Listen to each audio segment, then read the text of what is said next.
sit straight up. That way. I think it's fine. As long as it's secure. Is it like? Yeah, it's perfect. Okay. Thank you. Yep.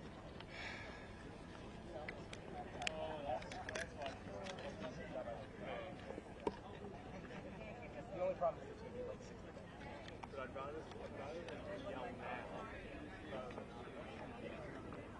Totally. Hey, Jake.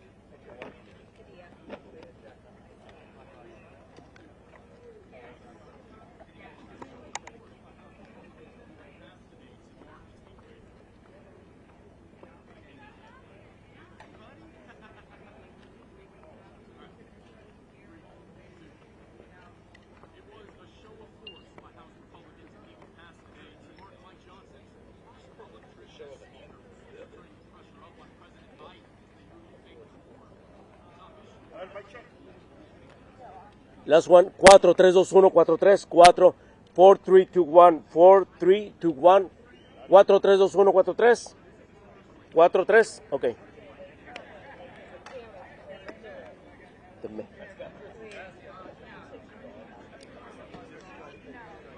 That could be.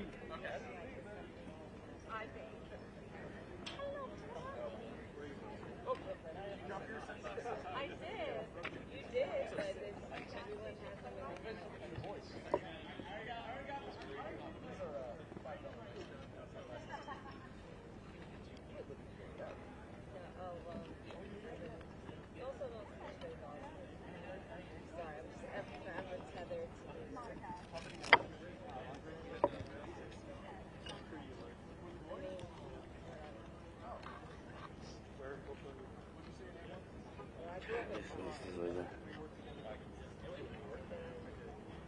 Apoya el mío aquí, güey, con el tuyo, güey.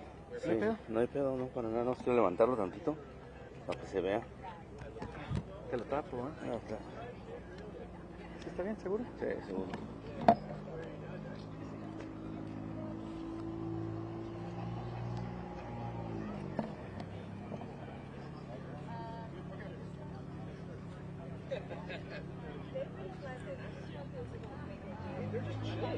Okay.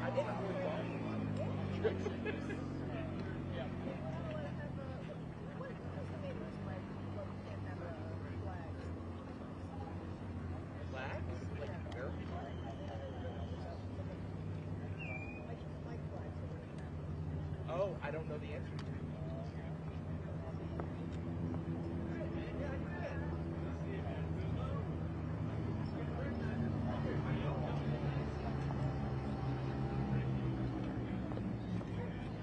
1, 2, 3, 1, 2, 3, 1, 2, 3, 1, 2, 3.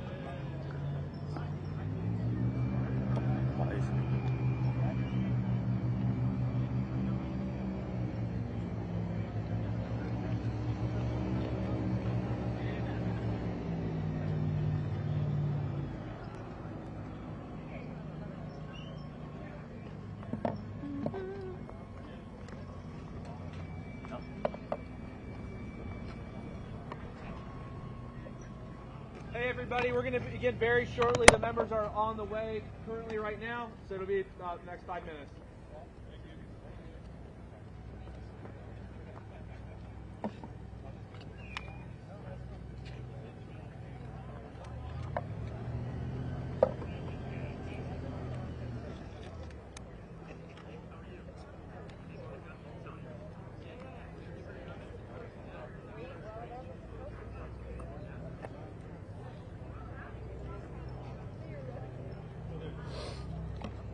This is tricky. Huh? 1, 2, 3, 1, 2, 3.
Mic check, mic check, mic check, mic check.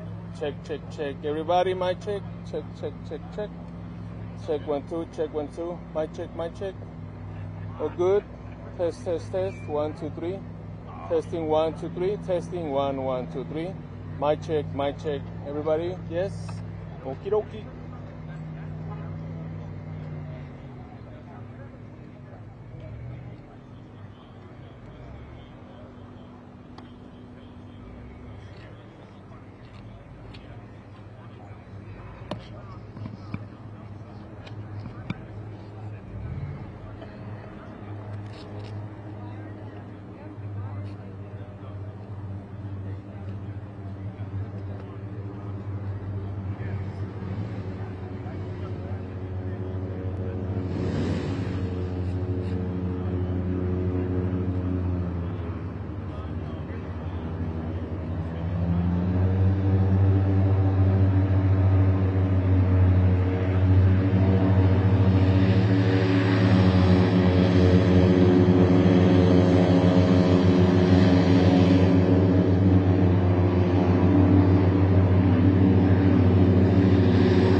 If we can step back just a bit, just so we can kind of create some kind of a bubble here. The front, since you're speaking for the front. Mark here. I love that. Thank you.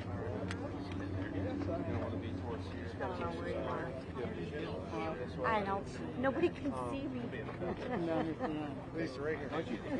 Don't stand in the back. I want to go right there. I don't get it. Anybody who's speaking, oh, I'm scared. Front's good. You good? Hi, how are you? Don't want to get in nice and tight. You see over me? Want to step up by Chairman Green? Y'all are speaking. I make everybody happy. You're good. No, you're good. Don't get my wallet. We're gonna get in the back there.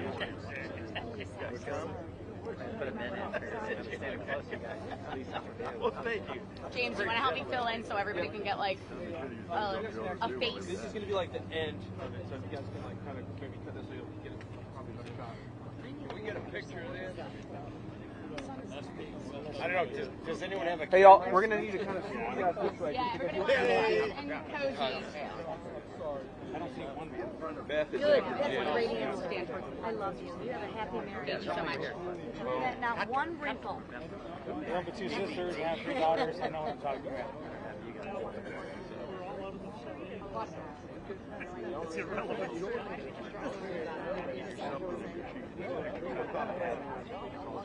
there's a shit ton of Look at Pat. I got some good. Okay. Suggesting you get a question. They did. Not telling them what we're doing.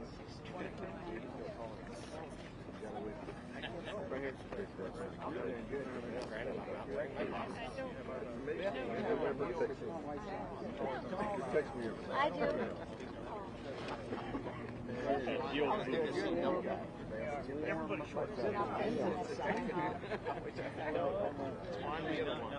So I gotta go to the box. Take mine off. Unless they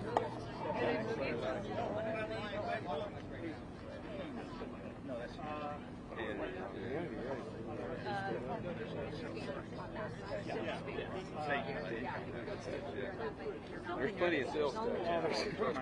Yeah, with the speakers and all you guys, yeah. kidding. Saw you. We do.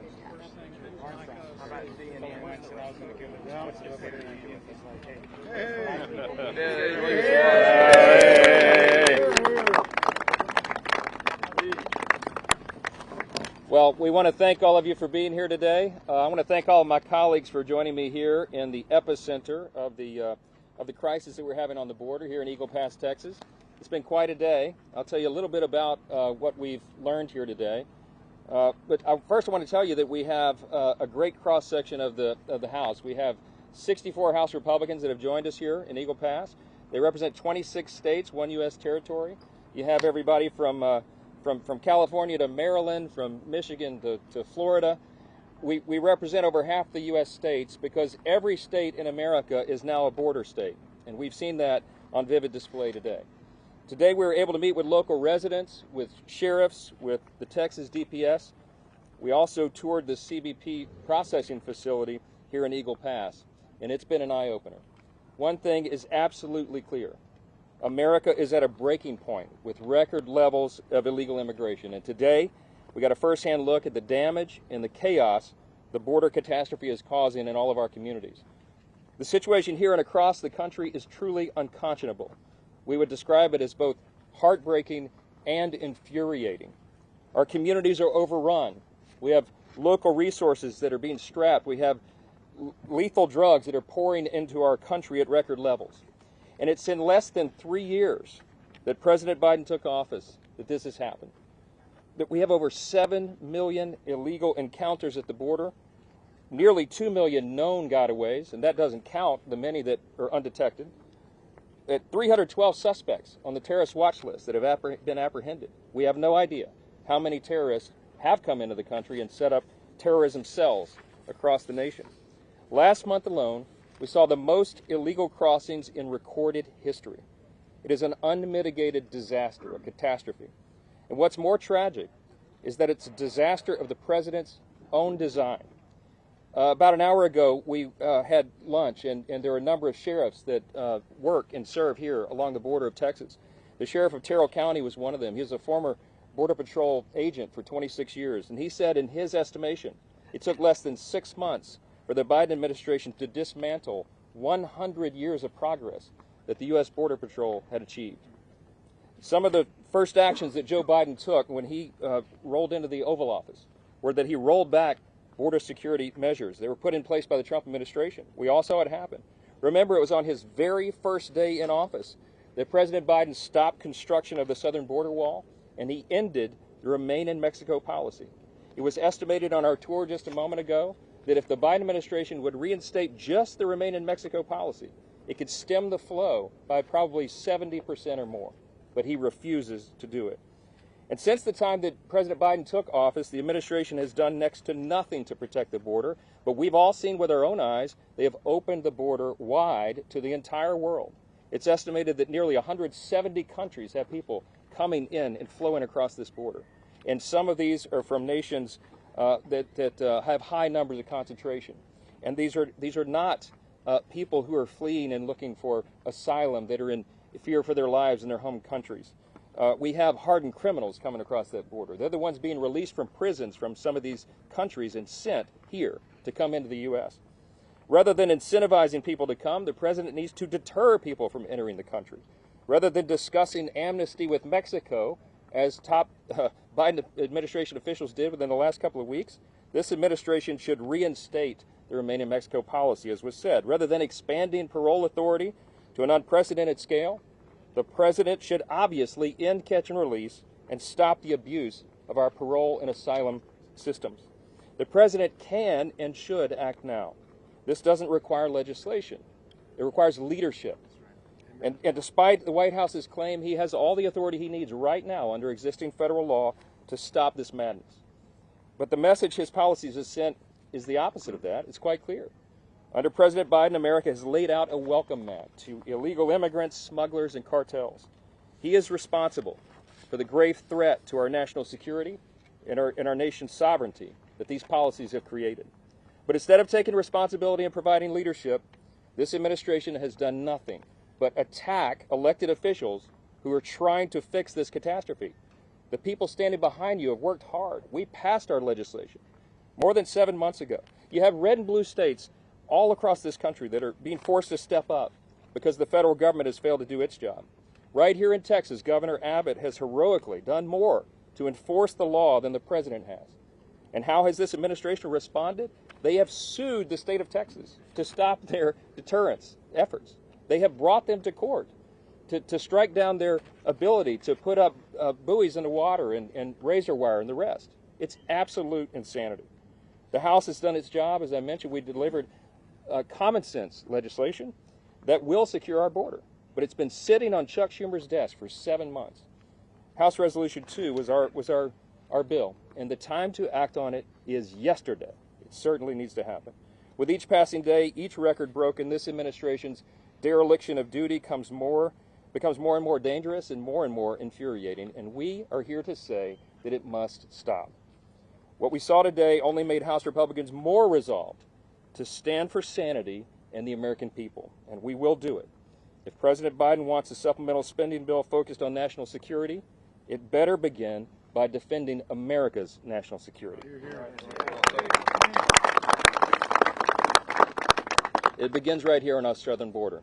We have a few members here that will give you some more insight on what we saw today and what we anticipate. And I'll lead off next with the chairman of our Homeland Security Committee, Mark Green of Tennessee. Hey, Mark. Chairman.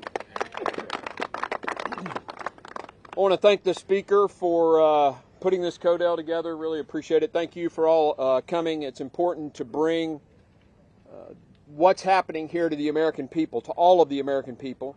I also want to thank the members who are here.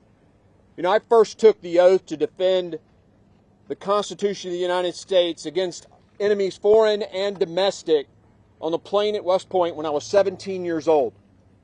And for the better part of my adult life, I have spent that training and fighting foreign terrorists. And now as the chairman of the Committee on Homeland Security, I contend with the domestic threats to this nation. The greatest domestic threat to the national security and the safety of the American people is Secretary Alejandro Mayorkas.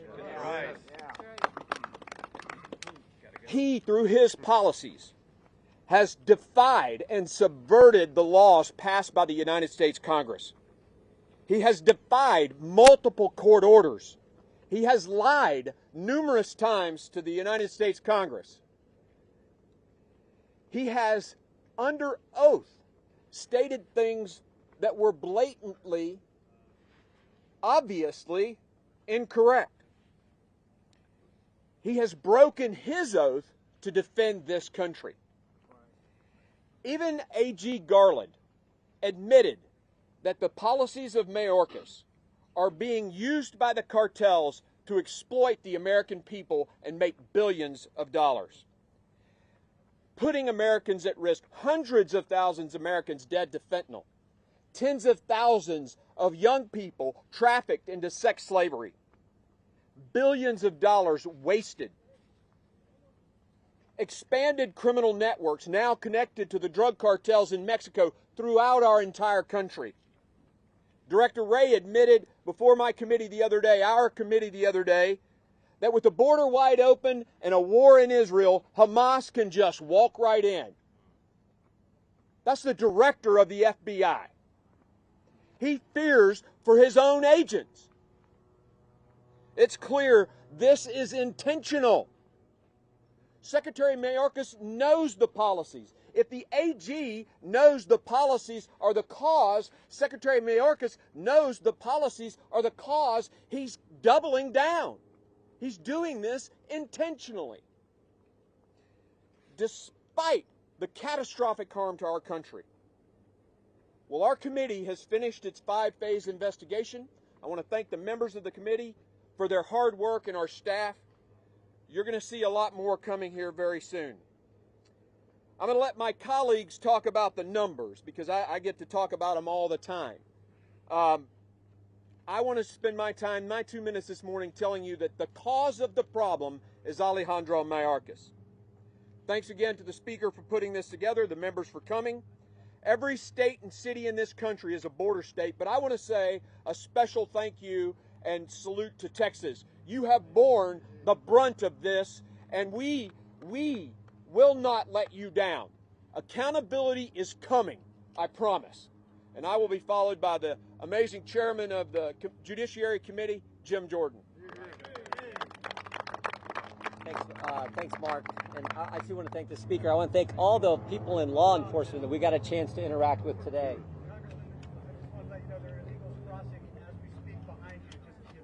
That's kind of what we all know how serious this problem is. So I would just say this. I think the country understands the magnitude of the problem, but I think there are three fundamental questions we got to ask. What's the cause? What is the true magnitude of this problem? And then what's the solution? We all know the cause. The speaker said this. The cause is the policies of the Biden administration. And they frankly decided on day one, January 20th, 2021, when he took the oath of office, they decided that day, no more building the wall, no more remain in Mexico, and they were going to release people who came to the country. And that became the incentive for so many millions to come to our great country. The magnitude of the problem, you've all heard the numbers, but I just point to two. Last month, record month, 300,000 illegal migrants come into the country. The pace of the Biden administration in his term as president will reach 12 million when they're done. And I tell people that's the equivalent, that equals the population of the state I'm from, the great state of Ohio, 7th largest state. That's the pace we're on. That's how big this problem is. And then finally, what's the solution? The solution is to go back to the policies that worked.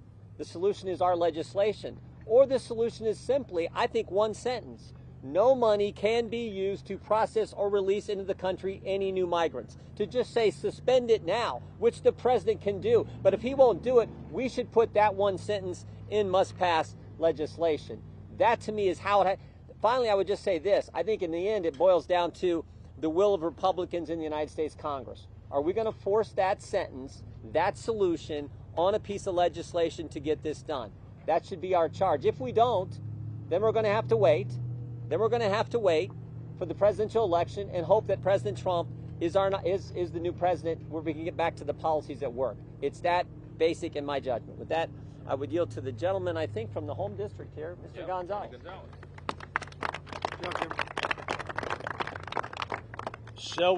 Showing up matters. Whether you're a dog, whether you're a cat, whether you're a member of Congress, whether you're the media, showing up matters. And I want to thank the speaker for making this happen. I want to thank the speaker's team for being seasoned veterans and putting this all together. I want to thank my own team. This is our 21st border CODEL.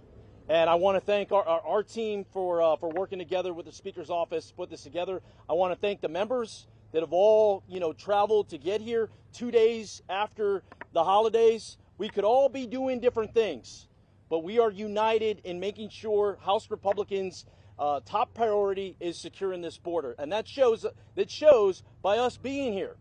And oh, by the way, 2 weeks ago, there were 12,000 people coming over illegally. Under that bridge, right down the street, there was thousands of people. In the Firefly facility that we visited earlier today, that has a max capacity of 1,000 people, there were 6,000 people. There were 4,000 people that were getting released. We were at the brink of massive catch and release. And when that happens, our communities get turned upside down. And it may start here in Eagle Pass, but then it quickly reaches San Antonio, and then it quickly reaches all over the country. Well, guess what? Today, that stopped. Now, it may have to do with the fact that the speaker and 60-plus members showed up, but it stopped. And the biggest part is 1,400 Border Patrol agents today are not processing migrants that have come into our country illegally. They are out into the field doing their damn job. And that's what I'd argue we are fighting for the hardest. We want Border Patrol agents to get back to doing their job. How do we fix this? We end catch and release. How do we fix this? We deport people that are here illegally by the thousands, not by the dozens. And then if you stop talking for 1 second and you just listen like we did today, if you hear from the ranchers, if you hear from the sheriffs, if you hear from the judges, the mayors, the people that live here every day, they will tell you the same thing. And the nexus is this. You want to get the root of the issue? The root of the issue is the cartels. The cartels turn it on and they turn it off. And today is a prime example of that. So I have pushed. It is long time for us to label cartels as terrorist organizations. I will end with this. Once again, showing up matters. I'm grateful for the people that have shown up. I believe now is the time to make sure America is safe. And we do that by taking a down payment on border security in 24 with this team, and we come back for the rest when we win back the White House in 25. With that, I'll turn it over to my good friend and colleague from Texas, Beth Van Dyne. Thank you, Tony. I appreciate all the work that you have done over the last 2-3 years that you have been in Congress. You have really taken this issue. You have shown that you care, and you've come down here with solutions. I want to thank the Speaker and his team for recognizing this is a priority. This is a priority in our country. This is a priority for cities and states all across our country. And I come here not only as a Texas representative, but also as a former Texas mayor that took on this issue head on.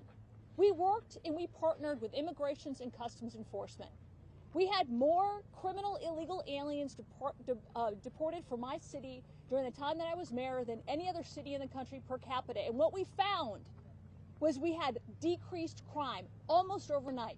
We became the 5th safest city in the country because we actually followed and enforced our laws. We were criticized by sanctuary cities across the country who are now starting to feel what happens when you have illegal immigrants come into your city. You can't handle the resources. You don't have it, whether or not it's housing, school, infrastructure, healthcare. They're finally hearing it, they're finally seeing it, and they're finally speaking out about it. We had an opportunity today to talk to several local elected officials, to several sheriffs. What they told us is we are not dealing with an immigration problem. We are dealing with a sex trade problem. We are dealing with a cartel issue. This is where your focus needs to be. When you have women who are brought into this country, who are being treated as slaves, who are still emboldened by cartel members, that takes 13 to 18 years potentially to be able to work off their debt. That is what we are seeing under a Biden administration. You have had 100,000 children come into this country, and they've lost. We have absolutely no idea where they are. How is this possible, and how, under our governance, is this happening? I will tell you, another thing that they were very clear about was we implore you, and this is a quote, hold the line. You have the ability through your power of the purse to force this administration to do its job. It's sad that you have to do that, but that is exactly the position that we find ourselves in. Hold the line. None of us want to shut down the government, but we all recognize the fact that every single penny that we are giving to Homeland Security at this point that is not being used to secure our border, that is not being used to increase our national security, but is doing the exact opposite. It is weakening it. It is forcing more and more people quickly, more efficiently into our country illegally, is hurting our national security, hurting our best interests, and killing our economy and local governments. When you've had over 100,000 people that have been killed as a result of fentanyl, more than any other terrorist attack on our country, this is a time to take steps. This is a time to hold the line. And we in Congress, we have a bill, H.R. 2, and I could not agree any more strongly with Representative Gonzales that we do have to target the cartels. But we have a job to do. The American people are absolutely sick of the policies that they've seen under the Biden administration, and we will hold the line and we will fight to make sure H.R. 2 is passed, as well as other border security measures that will support our Customs and Border Patrol and help secure our nation. Thank you. And with that, I want to introduce Juan Ciscobani, great state of Arizona. Thank you. Thank you all for being here. I wanted to thank the Speaker for his leadership on this issue. I wanted to thank my colleagues for coming to the southern border and seeing for themselves what we've been talking about for so long. And of course, thank my good friend Tony Gonzales for hosting us here in this district as he continues this fight against the border crisis that we're seeing. I'm an immigrant. Came to this country when I was 11 years old. Became a U.S. citizen in 2006 as an adult in my 20s. Then I was elected to the United States Congress 16 years later. No country in the world would give you that opportunity. No country in the world, only America would ever give you that opportunity. So I believe in the opportunities this country has. I believe in the generosity of our nation. I believe in the American dream that I'm living. But this is not it. That's not it. With this crisis that Joe Biden and Alejandro Mayorkas have created, nobody wins. Nobody wins except the cartels. They're the ones deciding who gets across and who doesn't. They're the ones trafficking people and drugs. They're the ones terrorizing their own citizens. They're the ones that have no regard for human life. The men and women that we met with today, fighting on the front lines for our safety, are doing so with very little to no support from this administration. Trying to enforce policies that are at best outdated, at worst designed to fail because they're not working and the right ones are not being enforced. You've heard here today, we've been saying this for years, that every state has become a border state. In my own state in Arizona, in the Tucson sector, we saw record-breaking numbers in December. The trend is in the wrong direction. This administration has no answers and no will to tackle this issue. This is not a political matter. This is a matter of security and sovereignty. And I see some Spanish stations here, so I'm going to address you in Spanish as well. Este es un problema grave para el país.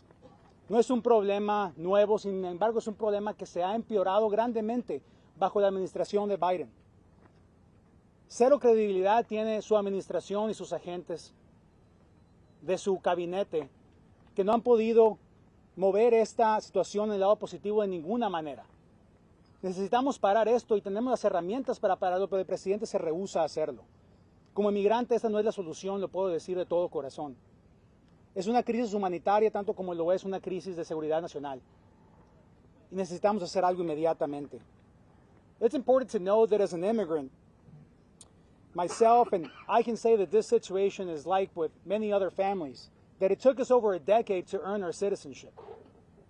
And what the Biden administration has done, they've diluted the effort, the focus, and the sacrifice of so many families that have paid the ultimate price of leaving their country to come here and go through a long, rigorous process to become U.S. citizens, to be able to take that oath of citizenship, like I did in 2006.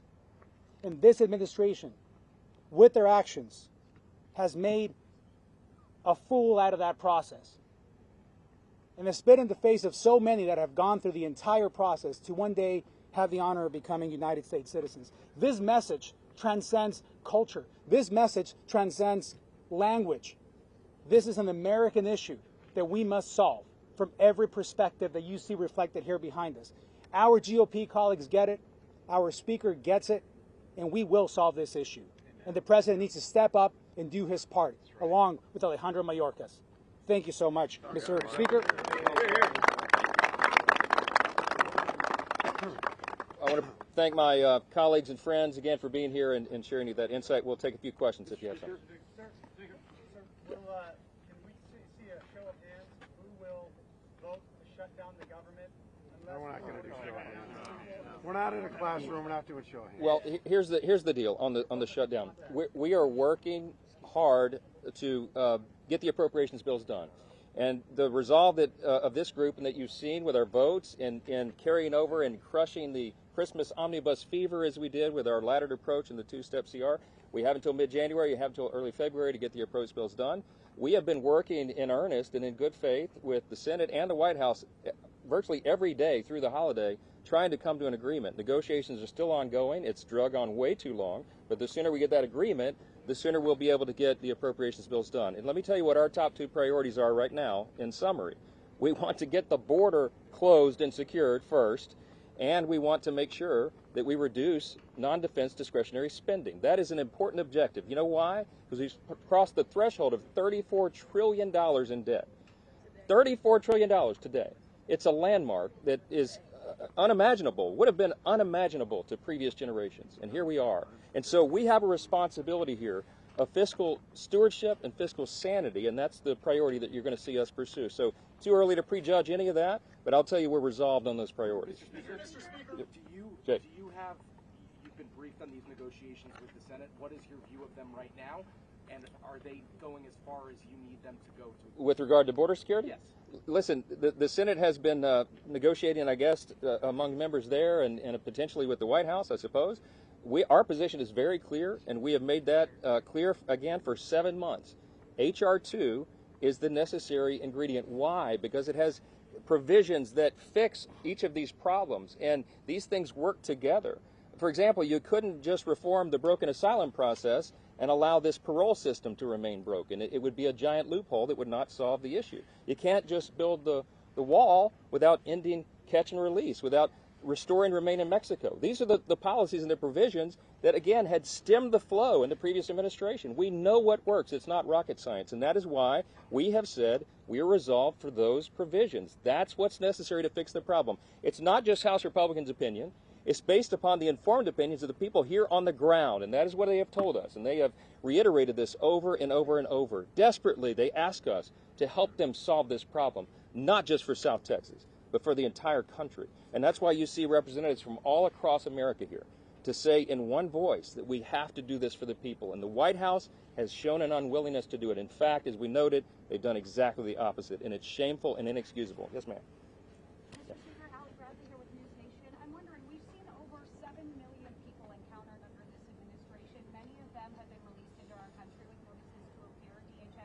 Has even said that many of them don't qualify for asylum. Just last month, we saw 302,000 encounters, 245,000 of them released with an NTA. Should a Republican win the election here coming up, would the Republican Party be in favor of mass deportations, and what does that look like? Are we going door to door? Are you going into businesses? What would that look like if the Republican Party supports it? I can tell you it's a very complicated, complex issue, just finding those people. You heard Representative Van Dyne say earlier, tragically, nearly 100,000 undocumented children who were unaccompanied, who came across the border, unaccompanied minors, have been lost into the system. The administration has lost track of these children after they've been released. These people are given a notice to return for an immigration hearing. Sometimes it's 4 years into the future. They don't show up. A very tiny percentage show up. So the first problem would be even identifying all these people. The point is, the longer we wait, the longer we delay the closure and securing of this border, the greater the crisis and the problem. We don't have a specific prescription yet that we're proposing because we haven't gotten to that point. But I do believe, in large measure because of this issue, I do think that we're going to have a change in the White House. I think we're going to have a Republican president. I think we're going to win the Senate, and we're going to expand the majority in the House as well. Do you think it should be within states' rights to enforce federal immigration law like the law Texas just passed due to the state crisis despite the ruling previously in Arizona versus USA? Absolutely. Listen, we have applauded Governor Abbott and all the brave law enforcement officers here on the border in Texas. They're doing their dead level best to protect their citizens, and that's his #1 job. The federal government, the White House, the administration refuses to do it. So if you're the governor of Texas or a border state or any governor, you have the responsibility, the right, the constitutional authority to do the right thing and secure your people. So we have applauded him. We stand with him in that resolve, and any other governor who's willing to draw the line and take that measure. And remember, everything they try to do, the White House has gone to court to stop. Everything they're trying to do to protect Texans, the White House is going to take them to court and have it undone. It's madness is the only word that we can think of to describe this. And we hope it treason, I don't know, it comes to an end soon, and we're here to make sure that happens. Thank you all for being here. God bless. Thank you. Yeah.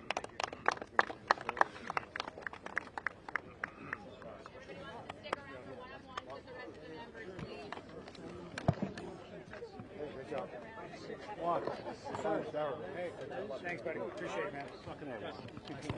Thanks, brother. Appreciate it. Congresista, ¿podemos hablar en español con Sí, usted? claro, por supuesto, por supuesto. Vamos para acá si quieren. Sí. Está bien, gracias.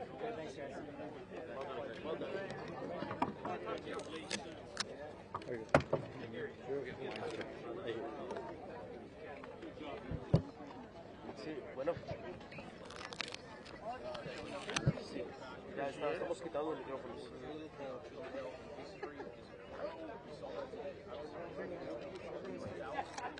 ¿Cuál? ¿A cuál?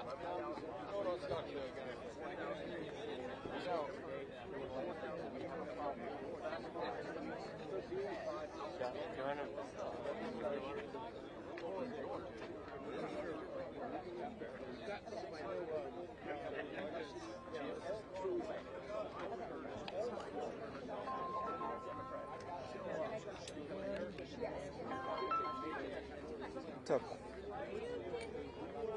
No, estoy aquí en el podio que con un micrófono.